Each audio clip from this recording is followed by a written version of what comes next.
Bakın, Musa peygamber Allah'a dua edir bir anda ve Allah'tan bir anda 6-7 tane şey istiyor.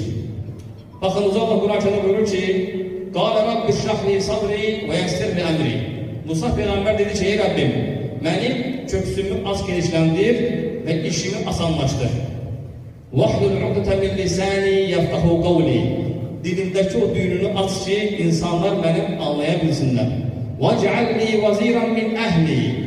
Benim ailemden de bana bir vezir, köməkçi ver. Harun əxi. Yani Musa peygamber Allah'tan dedi ki kardeşim Harun'u da ailemden bana köməkçi ver. Uşdud bihi əzri. Onun ile yani Harun peygamber ile beni güçlendir. Ve eşrikhu fi emri. Ve Harun'u benim işimde ortak et. Yani ona da peygamberlik verdiğir. Bakın burada hikmetleri çoktur. Ayete dikkat edin. Allah Azze ve Celle'ye Musa peygamber öz kardeşinin peygamber olmasını istiyor. Bəs neye göre bunu istiyor? Bunun sebebi bu ayetin ardında Allah buyurur ki Musa peygamber dedi ki "Key nusabbihaka kesiran ve nazkuruka kesiran."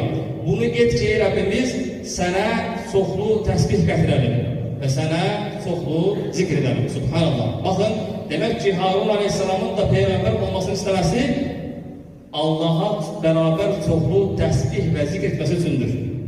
Ve hemçinin bundan sonra Allah Azze ve Celle Musa peygamberin duasını kabul edir, istediklerini verir ve sonra iki böyük peygambere emredir.